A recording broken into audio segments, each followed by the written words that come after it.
live. Hey guys, it is just me tonight. So I'm getting on here, the latest from Tactical Response. Live. Hey guys, it is just me. Turn the volume all the way down. Hey Grant. Hey Willie.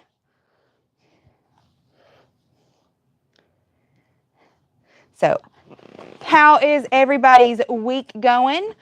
I was supposed to go and do the train and learn in Atlanta this past weekend with Kevin and all of them, but I got to teach an amazing fighting pistol class, and it was actually the kid a while back. I posted the book report of Mr. Andrew, and he did his book report on the 4 pillars of fighting.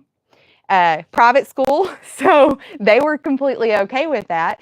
He did his book report on that, and he was actually here for Fighting Pistol this weekend, so I got to teach that class to him, and it was a super special class. The first time that I watched the full lecture again since my dad passed, so it was special to me. I hope it was special to Andrew, but that is what I spent this past weekend doing.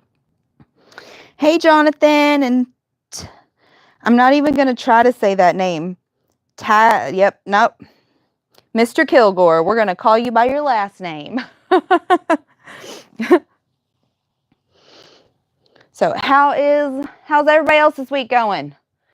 The weekend before I did Fighting Pistol, we had an immediate action medical class. And when teaching that class and talking to the student and everything, I told him, like, a lot of what we do at Tactical Response is just teaching you to break rules that you didn't know that you set for yourself. And, hey, the Ohio Paxman, tattooed fucker. But that we teach you to break rules that you don't necessarily know that you've even set for yourself.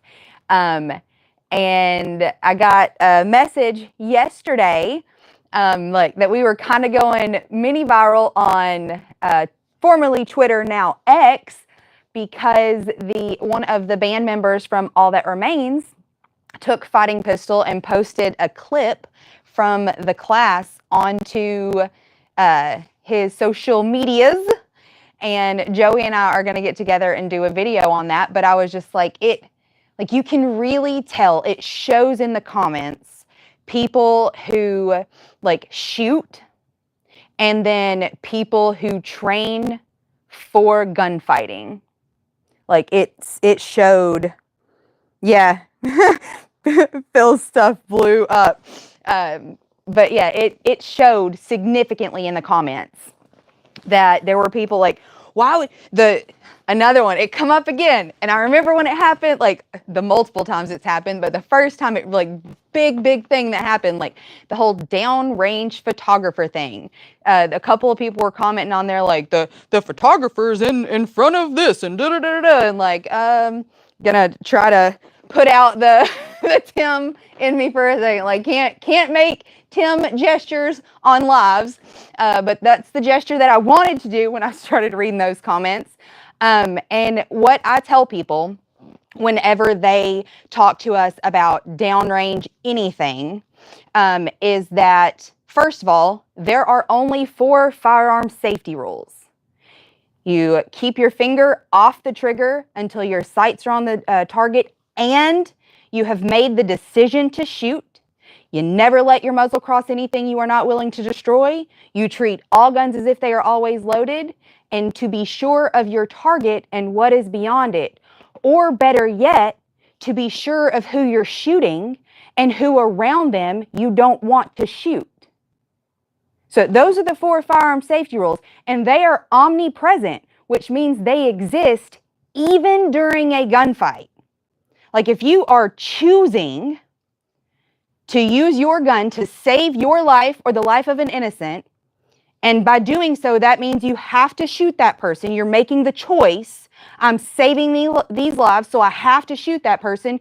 You're not violating any of the 4 firearm safety rules, right? I'm like, yeah, okay.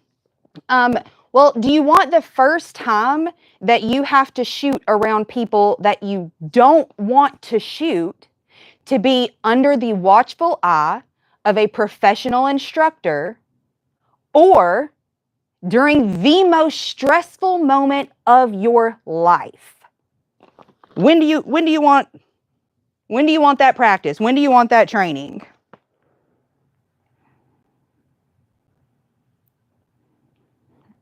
Hey, Max.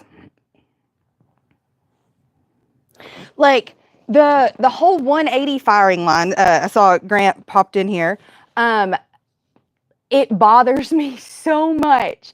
And I tell people all the time, like, I was reverse sheltered growing up. The first time that I ever went to a public range, I was an adult. And I remember it was down in Texas. We were going down there for, it was me and my dad and some of his buddies. We were going down to Texas to a Tiger Valley team match. One of my dad's buddies wanted to go to the range and make sure his rifle was sighted in and everything before the match. And he was like, hey, anybody want to ride? And my dad suggested I go with him so that it wouldn't, like, the next day wouldn't be my first time at a public range. So I went with them, and I remember they started calling for range flags. And I started looking around the range, and I was just like, where is the flag that we're supposed to go stand under? Like, I don't understand what this flag is that they keep referencing. And my dad's buddy just busted out laughing. It was actually the trigger flags that go in the gun and flip up to make sure that all the people around you know your gun is unloaded. That was my first experience ever with those. And it was, that moment was how the moment where it really shocked me, like, holy shit. I thought people were joking with how ridiculous this stuff is.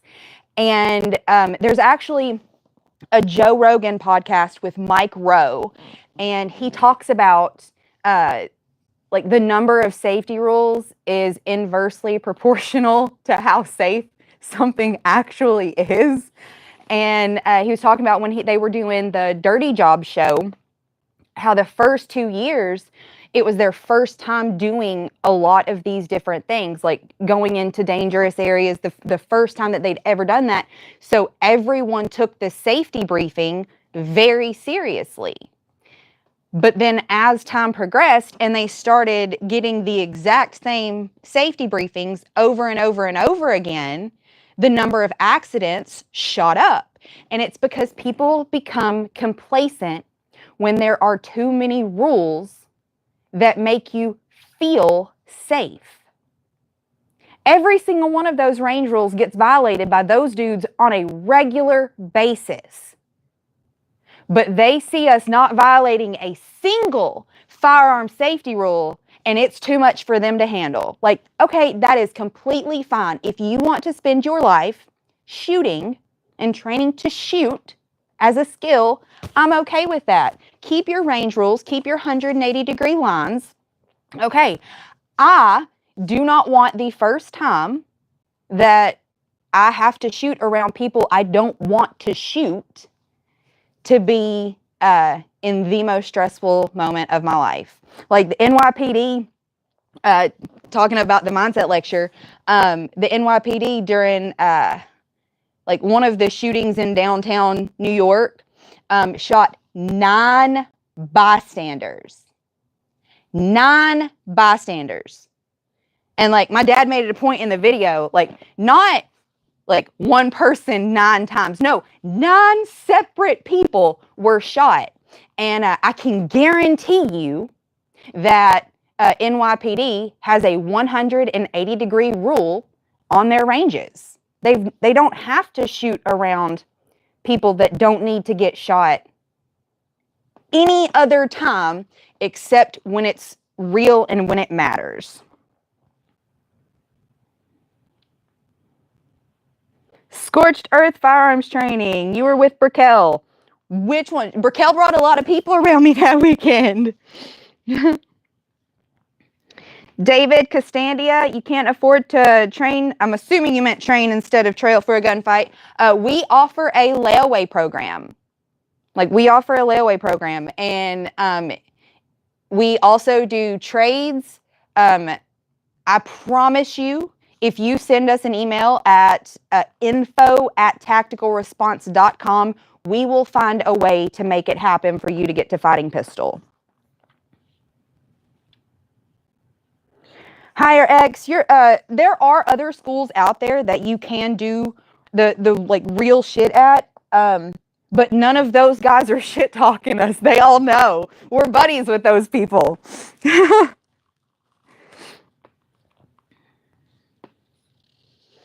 Getting the training is amazing, but the stress of it in a real life scenario is different. That is why I highly recommend people take force on force training. It is the closest thing that you can get to a gunfight without actually risking your life. Force on force training is where it's at when it comes to that stuff. My favorite Arnold Schwarzenegger movie. I love Kindergarten Cop. It's one of my favorites just because it's not a tumor. Like, I love Kindergarten Cop, but like, you cannot get better than the Terminator. Like, you grow up, it's the reason that I'm a little bit anti-technology is like, it's one of those like core memory movies for me was the Terminator. But Kindergarten Cop is like, that one is the most heartfelt one. Like, if I want a feel-good movie, then like a feel-good Arnold movie, I'm putting on Kindergarten Cop. But you like the Terminator is just one of those core movies. It's like Wolverines, Red Dawn, like Wolverines, Die Hard. Like, there are other Bruce Willis movies that I like better than Die Hard. But Die Hard will always be one of those that's forever special to me. Garrett! The Practical Rifleman said, "Hey, Kay, looking trim. I was at the last wave of the pistol class your dad was around for. Was the class with Such and Costa. Everybody needs to take the class, that class the day they decide to carry." Fighting pistol is absolutely the most important class Tactical Response offers.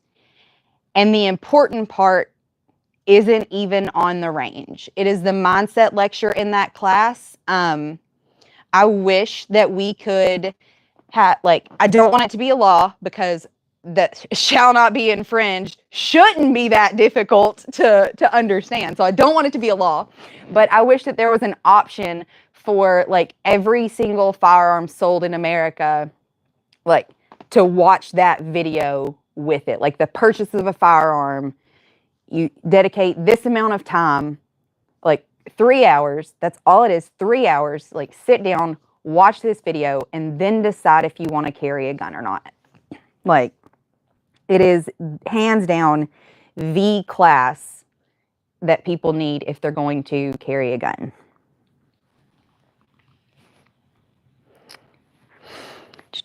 Tactical response classes are always legit. Drills are mad stress, but worth it. It's funny.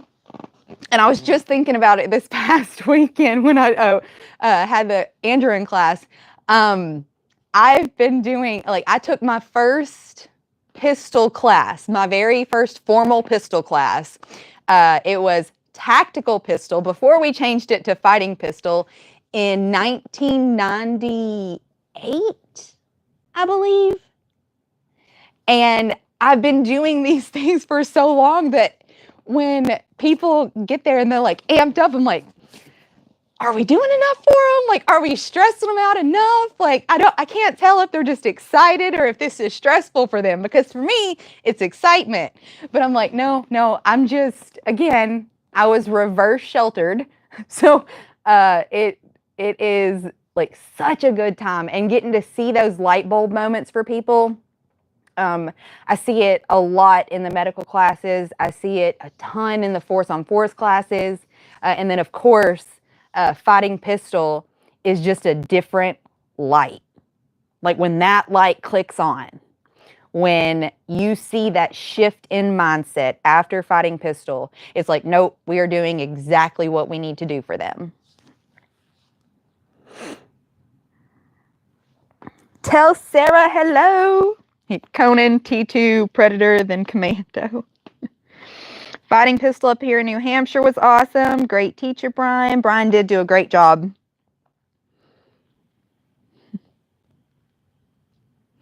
Recommendations for insurance or attorneys. So, Sarah Riggle, she just her name popped up.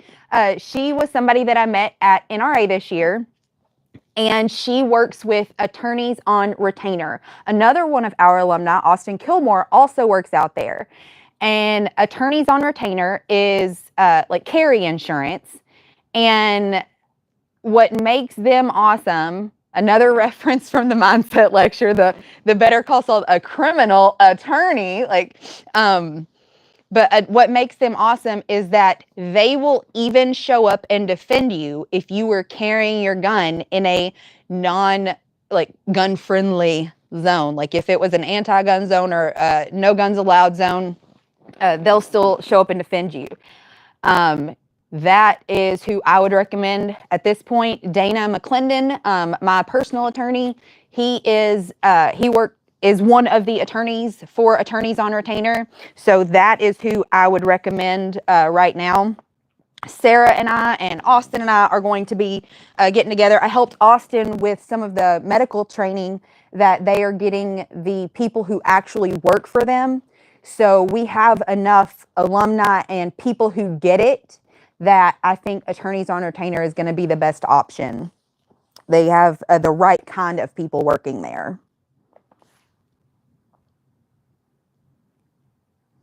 I'm awesome. Well, okay, look, it's been a long couple of weeks, okay? Like after I got back from Austin, sorry, I'm laughing at stuff that I thought was funny in my head without sharing what was going on with you guys. The name that I'm not going to attempt the first part, Kilgore, he said, I'm Austin Kilmore, LOL, and it didn't click with me. It did not click with me. Austin, just make your name your name so you can stop having to explain it. Sheesh. Let's leave Austin and his ridiculous mustache out of this. Garrett said, has your opinion on recommended tourniquets changed since new ones keep coming out?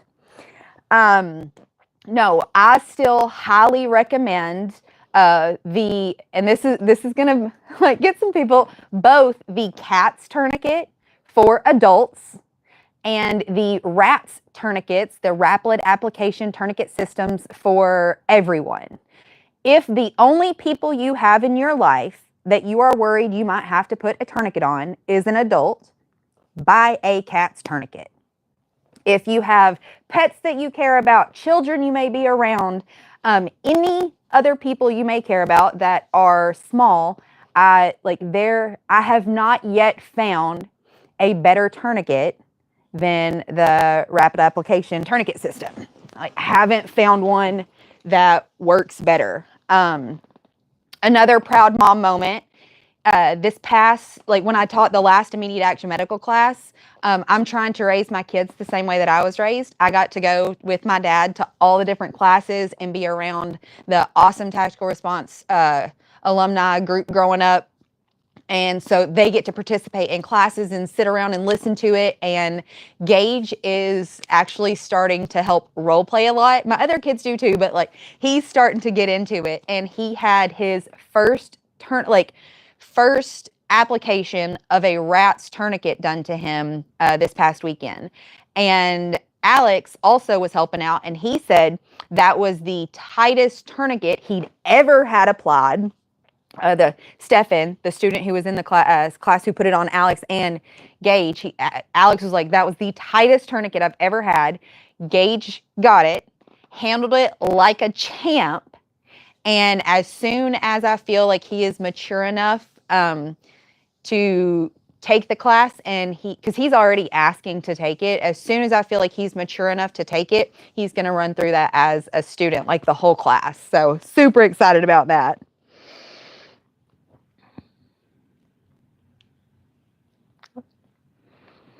So I missed a chance. American Patriot 76 said, I missed a chance to get out to Camden to train with James. I can hear him saying, get your ass signed up and get out there. He was the very first gun tuber I started watching. You miss him. You can still train with him. He does the lecture. It is a recording of the lecture that he did because we want every single student to get it from like the best. And while all of us can attempt to try to fill my dad's shoes, it's just clear as day. Like, there will never be another James Yeager, so why try to trade that out? Nobody else does the mindset lecture like James Yeager does, so we just let James Yeager to continue we let James Yeager continue to do that lecture. And what I've noticed, like I said, the first time that I watched it all the way through, since his passing was this past weekend. But what I've noticed when I pop in and out throughout the lectures when other students are here is like people talk to the TV like he was standing here. So you can still train with him. And like, he is who trained me. He is who trained Joey. I was talking to Frank, and Frank said that he was standing in a class that Joey was teaching. And he said with his back turned, it was just like having my dad there teaching it. He said he like made the same jokes. He did this. Like, it was like having him back. And I was like, yeah, Joey spent every single waking moment, like training moment, with my dad for years leading up to his passing. Like, you will absolutely still get a part of James Yeager and James Yeager doing your lecture if you can still get down here and train with us in Camden. Grant said, I found a rhino rescue tourniquet in a box that I forgot I had. They any good? The metal ones are. The metal ones from Rhino Rescue are good. Terminal outcomes. Amberly brought James out to my pistol class this weekend. Oh, that makes my heart so happy. Like, I love kids being exposed to this stuff from a young age. We, like, my youngest is 5. He was 3 years old when he got to shoot his first machine gun. Like, 3. He was 3 when and not just any machine gun, a mounted belt-fed 50 cal with a butterfly trigger. Like, grown men have, like, they go their whole lives and don't ever get to shoot that. And then he tried to get sassy because he didn't get to shoot an AR that same day. I was like, dude, you just shut up. Shut up. Don't talk to me. Cat ass, with your kid joining the classes, do you offer them bounties like you were allegedly offered when you were younger, Kayla? No, because Gage, like, he wouldn't do it. He's too responsible. I'm afraid Emmeline would hurt people. Like, she asked me not too long ago, she was like, hey, Mom, which one of us do you think's going to end up in prison? And I was like, you. She said, huh? Like, why me? I said, well, Gage is, like, he's too much of a rule follower. And you said prison, not jail. If you'd said jail, I'd have said Gatlin. But, like, prison, I think it's going to be you, and I think you're going to be running it because she is, like, full of fire and sass. I don't know where she gets it from. Gage does rock. He is absolutely amazing. I love him. I tell him all the time, he's my favorite. That doesn't mean I love him any more than I love the other ones. That just means he's my favorite one to hang out with. And that's because, like, he is older and we get to go do stuff. And there's a special, like, bond there because he was my first. And, like, being real, my favorite kid changes daily. So I joke with all of my kids that they're my favorites, but, like, right now, Gage is up there. If he keeps up with the weird voices, that he will not he will not remain at the top of the list, though. The practical rifleman said, the first time I needed a tourniquet working as a trauma RN, we didn't have one. I had to make one out of a towel and a piece of IV pole for a windlass. That's the thing about tourniquets is you can absolutely improvise tourniquets all day long. All day long. You don't typically have the time to, especially during violent encounters. Like I tell people all the time, the one thing you can't bring with you to a gunfight is more time. So all of the training, all of the skills, like using your mindset, your tactics, your skills, all of that is to buy more time. And if the entire goal is to buy more time to where we get more shots than the bad guy gets and we make those shots count, why would we put ourselves at a disadvantage and like force ourselves to waste time when all it would have taken is just carrying a tourniquet?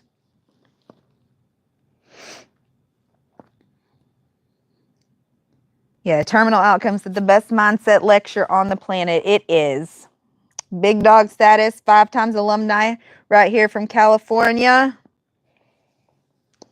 Yeah, 100% time is life. And I tell people, if you can only carry one thing, carry a tourniquet. If you can only carry 2 things, carry 2 tourniquets. Like if I'm telling you that I carry my tourniquets, because to me, and this is going to be dangerous ground, so please hear everything I'm saying before like you come for me.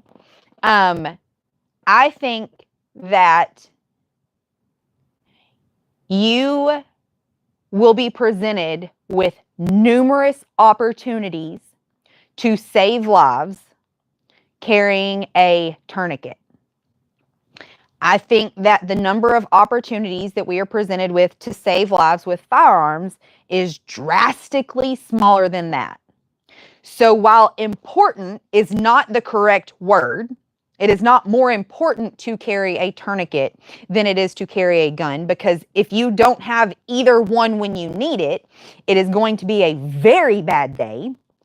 But it is at least equally important and way more likely to need to be used. So probability-wise, if you are going to risk leaving something that you might use that day at your house, your tourniquet has a higher probability of being used than your firearm does. So, like, just nobody likes medical. I'm like, come on, guys, this is where all the cool people are.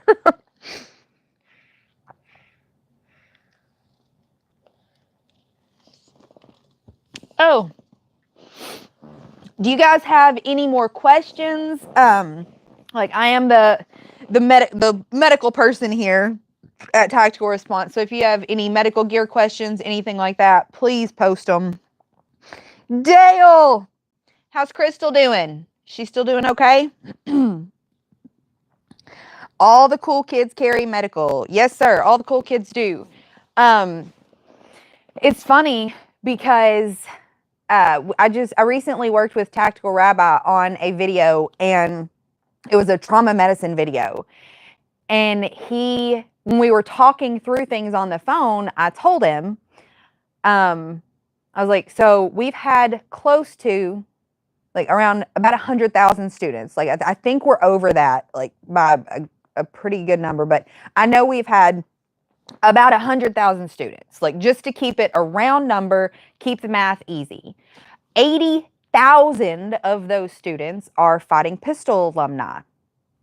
So 80,000, which is 80% of our student base, again, keeping the numbers round for easy math, 80% of our student base has taken fighting pistol. We are coming up on, like 2026 will make 30 years in business for Tactical Response.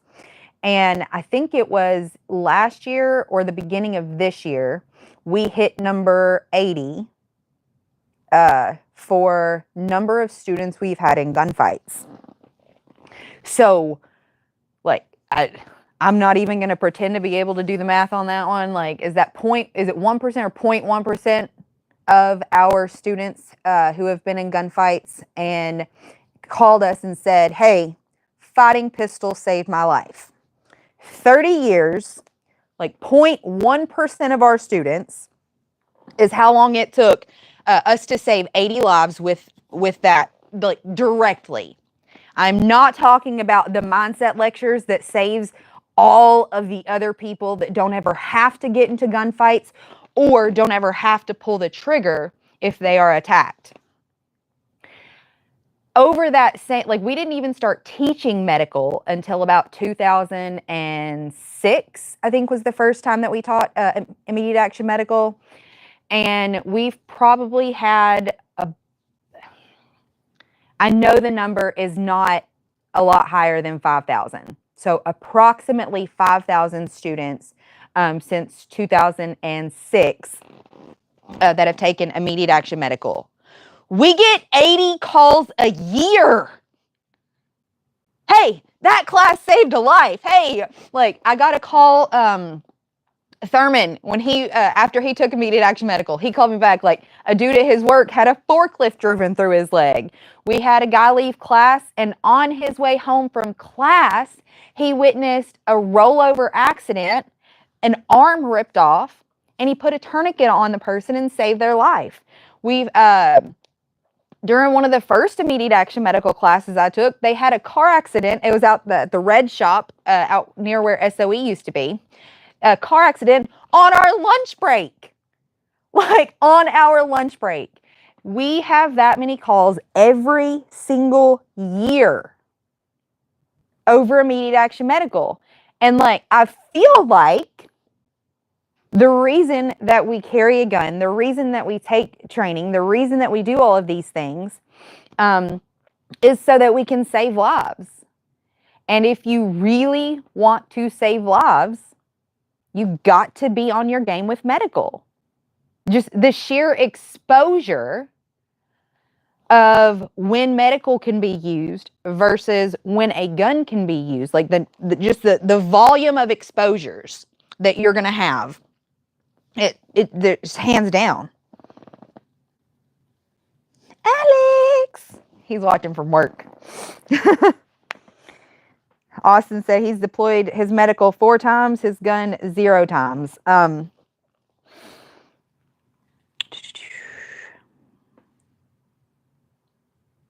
Sorry, scrolling back up through the comments, I got distracted with Alex's. Medical is what I do, so it's not fun. I promise you will enjoy immediate action medical. I make it fun. Me and my dad used to, like, butt heads about it all of the time because he was just like, we are teaching people about saving lives. This is serious stuff. And like, why is there so much laughing? And I'm like, because it's serious stuff. And if I'm not laughing and keeping it lighthearted and using dark humor to get us through this, we would have 0 signups for this class. Like, you have to laugh and have fun with it. So it is a really, really fun class. Thoughts on the Schleichmann medical wrap? Is that the tourniquet? Because if that's what you're talking about, the where it is the Velcro all the way down, that thing kicked ass. We keep it, I have it at my house as one of the tourniquets that we have stored at the end of our couch, just because it's near the fish tank and the fish tank is glass. And if the kids get around there and they bust anything, I want tourniquets close by. Like, you open cabinets at my house and tourniquets fall out. Like, there's tourniquets everywhere. But I really, really liked that tourniquet and applied it to all 3 of my children, Gage, Emmeline, and Gatlin. And Gatlin's my 5-year-old. When I applied it to him, he was 3.5, and he tolerated it extremely well. Like, extremely well. Marcus said, I struggle with convincing people to carry medical. It's so hard just to get people to carry a gun. Then you're like, great, now you need a light, spare mag, and a tourniquet at least. I start out trying to convince people to carry medical. I have never in my life tried to talk someone into carrying a gun. If I have to talk you into it, you probably shouldn't carry one anyways. It is a very personal decision. Now, am I going to judge the fuck out of you for not? Probably so. So, like, understand, just because, like, I might have shit talked a little bit, that wasn't me trying to talk anybody into it. I'm just judging the hell out of you. Grant said, Kayla, have you messed with any of the newer tourniquets? I've been hearing a lot about the Schleichmann and Snake Staff, I think it is. Like I said, the Schleichmann, that one, I, like, love it. Played with it for, like, a couple of weeks before giving it, like, okay, I've been messing with it for this long. Hundreds and hundreds of applications, and it was still, like, solid. So I ordered another one, and that's the one that we have stored at the house. And needing a license is an excuse people make, not one I accept. Yep. Hello, Matt Harmon. Catass said, because of tactical responses fighting pistol, I've avoided 2 gunfights. I couldn't tell you how many terrible, no good situations that I avoided by the mindset lecture. And granted, it probably wasn't the mindset lecture for me because it was my dad just like pounding this stuff into my head from a very young age. But don't go stupid places with stupid people and do stupid things. He used to pick on me for like coming to the team room to drink and stuff when I was in college. And I was like, yeah, I have exactly a 0% chance of being date raped here. I have about a 75% chance of that if I tried to go to a college campus and party. That was like, that is what fighting pistol boils down to as far as the mindset goes, is like convincing you, granted, in lots and lots of other ways, but convincing you it's like, it is smart to heed the advice. Don't go stupid places with stupid people and do stupid things.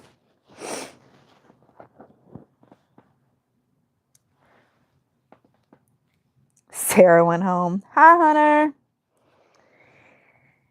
I have not seen the new Gen 2 Snake Staffs, although I'm not, like, I do nerd out over new medical gear. Like when I found eye gels, my friend Patricia, she's a paramedic. She was the one who told me about the eye gels when I was putting together our trauma bags. When I found out about eye gels, I geeked the fuck out because it was something new and it gave me and any of you on here the same access to being able to intubate.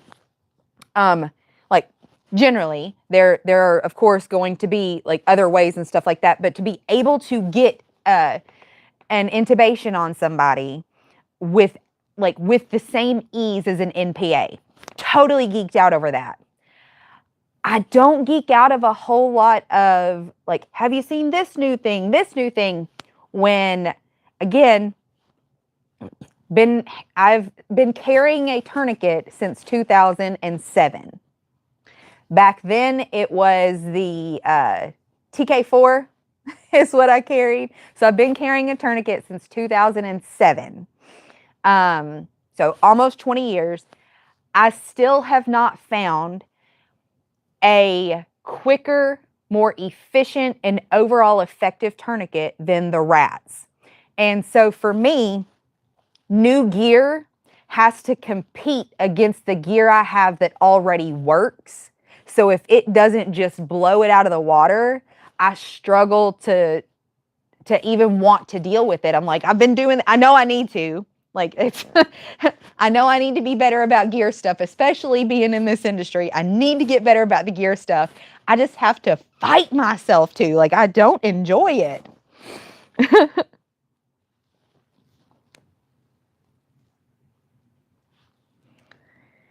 Gen 2 snake stuff is good, Big Dog said. Marcus, I have female family members I 100% try to convince to carry a blaster, but I have a lot of coworkers that will carry a gun enthusiastically, but nothing else. Medical and a flashlight is just too much. For your female family members, on your next birthday, buy them 2 books. One, The Principles of Personal Defense. It is only about like 70 or 80 pages. I know you know what book I'm talking about because you are who you are. But ask them to read it on your birthday. The other book that I recommend, and this one is The Gift of Fear by Gavin de Becker. Even if the person is completely anti-gun, I can still convince them to read it with an open mind because Gavin de Becker was anti-gun. So they will read that book because it doesn't feel like the gun stuff is being pushed on them, and it will 1000% make them a safer human being. It talks about like listening to your gut and situational awareness, and get them that book and ask them as a birthday present to you in lieu of gifts, read this book for me that I bought for you on my birthday. What gun am I carrying right now? The Glock 48. The Glock 48. So Grant said, a few years ago when I took Immediate Action Medical, y'all talked about a bleed stopping gel that was being tested for use on animals. Anything new with that? Nope. That's still the FDA. I know the last that I looked into it, the kid was, he's not even a kid anymore. He's a young adult now. The last I looked into it, he was still refusing to sell it because he wants it to be affordable for everyone.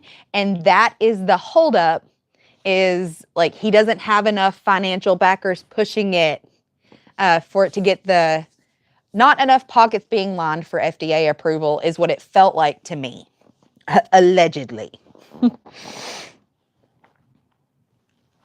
What have you seen on the blood clotting agents? Paul Markle sent me a link to an article that talked about how by the time the chemical compound that like quickens the clotting cascade happens, regular gauze could have done almost as well. And I just, there are so many other places to get like your bang for your buck that until everything else in your kit is on point, I wouldn't even like touch the impregnated gauze and stuff because they are so expensive. And then if you don't use them within the allotted amount of time or whatever, like if you just have them around, then they're just really expensive regular gauze. I will say though, if you are on any kind of anticoagulant, or blood thinner is a really common word, anything more than an 81 milligram aspirin, you should have some around for small cuts and scrapes and things like that, because that is where they shine.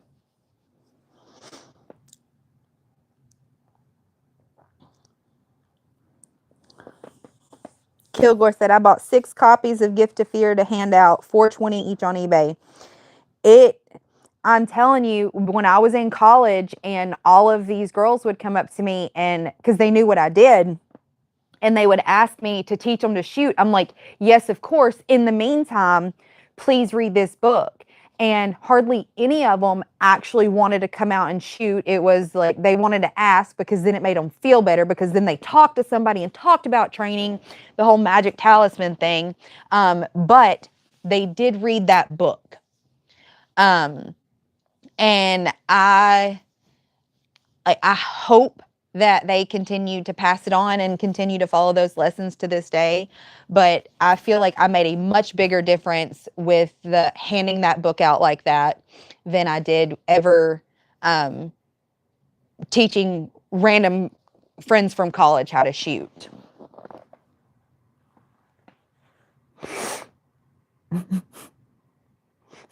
Allegedly. My favorite word since I started working for a law firm. Yep.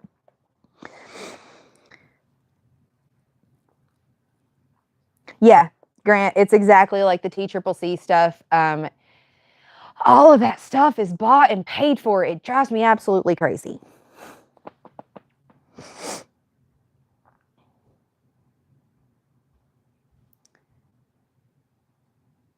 Sarah has a copy and one of our female attorneys has a copy. I also, I bought The Gift of Fear on my Kindle. And if nothing else, if it's somebody that I trust, I'll let them log into my Kindle app and read it like that. It is such an amazing book. And it really focuses on leaning into your intuition.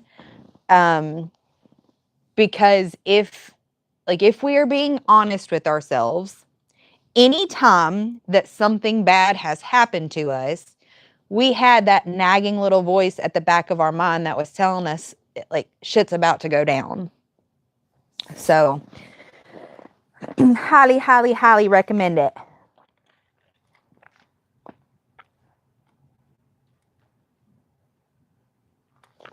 Whew. My lifeblood, Dr. Pepper Zero. We were talking with my kids, excuse me, and I mentioned them needing to drink water, and Gage was just like, Mom, you tell us to drink water all the time, but all I ever see you drinking is Dr. Pepper Zero. I'm like, it has water in it. Hush. Don't do that to me.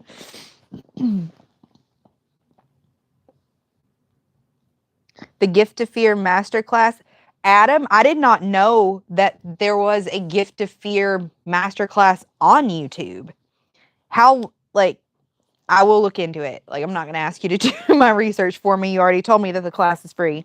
So I will look into that.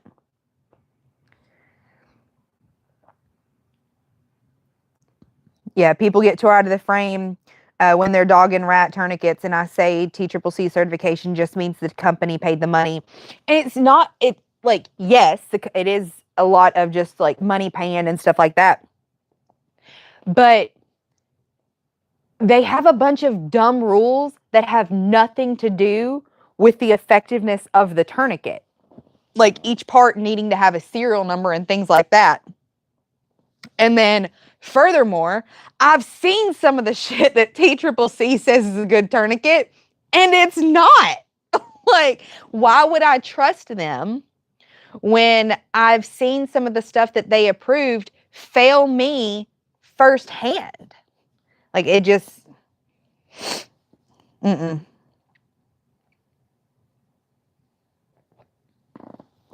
Yep.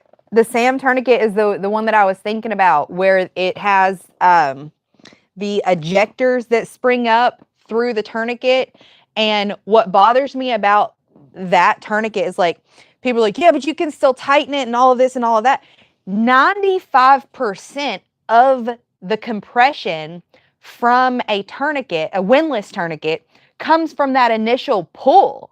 That is where you get the bulk of your compression from, is from that initial pull. If you have to sit there and spin that windlass all day long, again, you've lost something you don't get to bring extra of, time. So I'm just not a fan of the Sam tourniquets at all. Maybe somebody on the perfect day, under the perfect circumstances, could make that tourniquet work. I've never seen it successfully deployed on the first try, ever. And I've seen hundreds of attempts.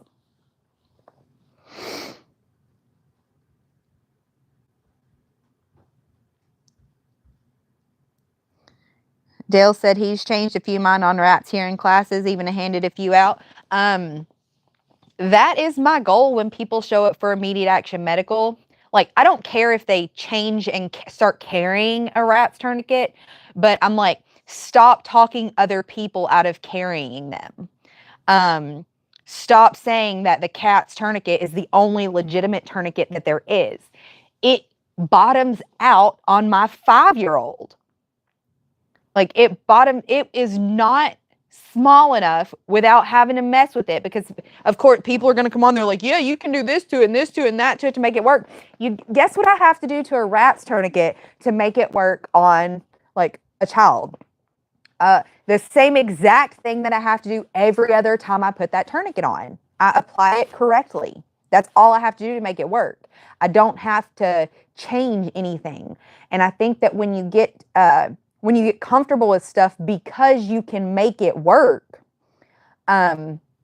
you start selling yourself out on time and like not being very kind to future you, like at all.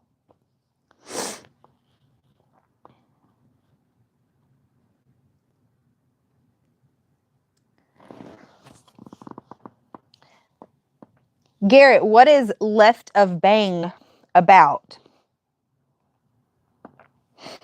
Dear T-Triple-C, yeah, Adam, I love this. Dear T-Triple-C, your boos mean nothing. I've seen what makes you cheer. Exactly. Exactly. Yep. Yeah, rats and TK4s work. And the thing is, when I've seen the rats, the cats, and the TK4s, when I've seen all of those different ones used in the shoot house, and I've seen thousands of tourniquets like applied in immediate action medical, because we do a lot every single class. I've seen thousands of tourniquets applied. And when you get into the shoot house, it is so easy to completely forget how to do it.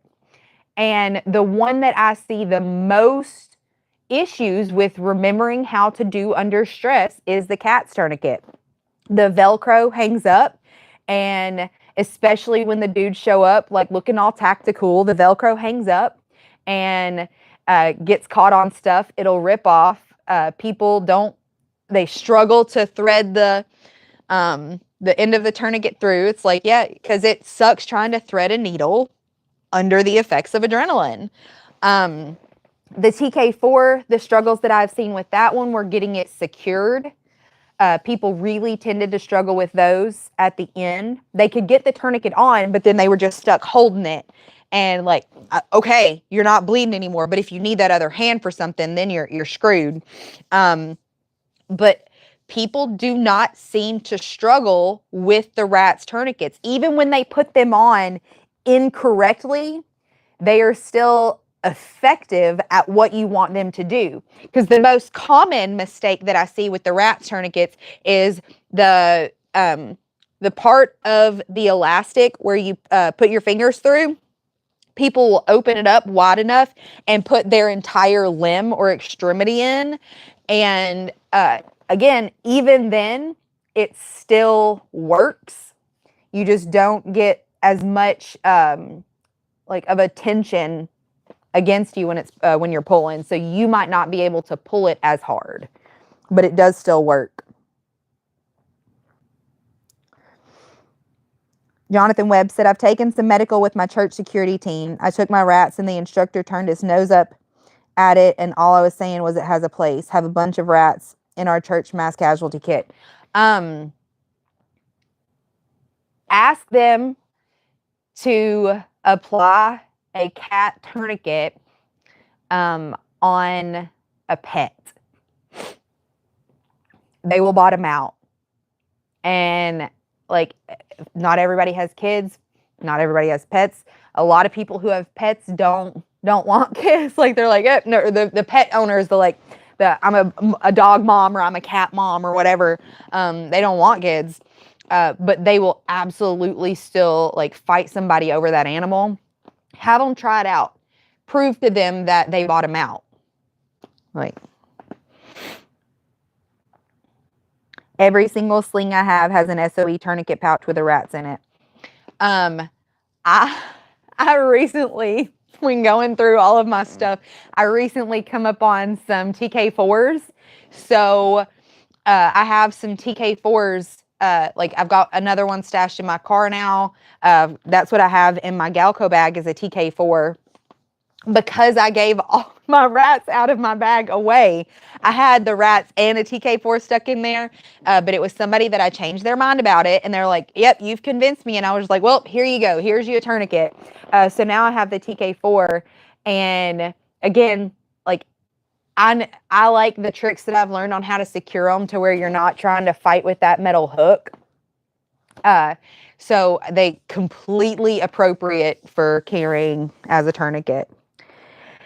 H&H sold out to another company, and they do still make the TK4, or at least they did still make the TK4. The problem is that whoever bought H&H puts the government contracts first, and there's never any left over for civilians. So they go to Leo and military contracts first and foremost, and don't really even care to have like a leg in the race on civilian medical supplies.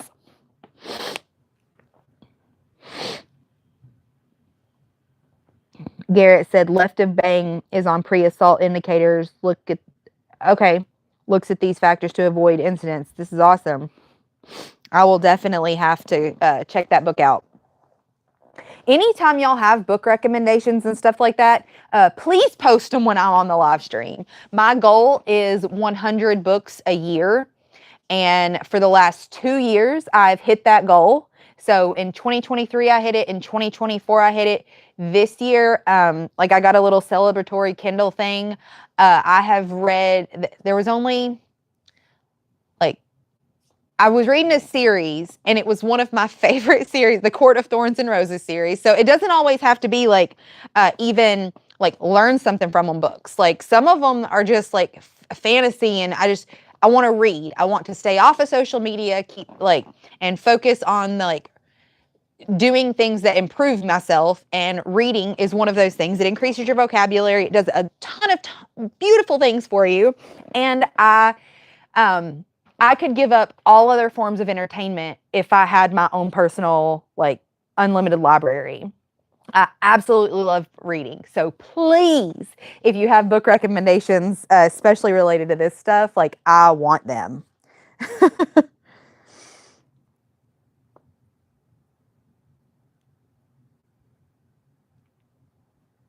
Grant, have you tried audiobooks? So I am a kinesthetic learner and processor. And if I don't get to interact with it, I have to verbalize with it. So I can't do audiobooks.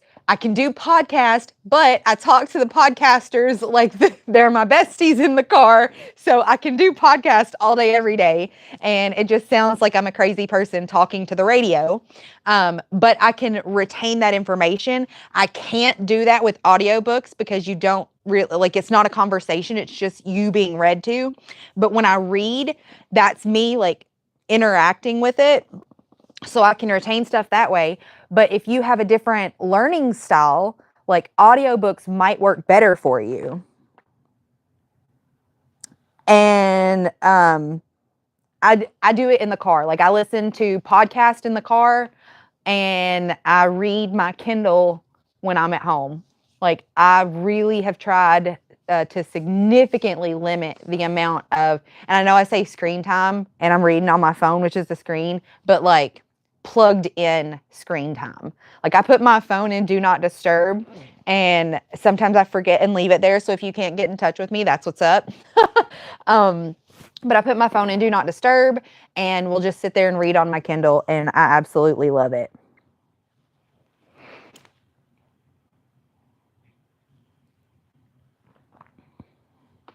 Here's to the 9s and 1s. What's up, Joe?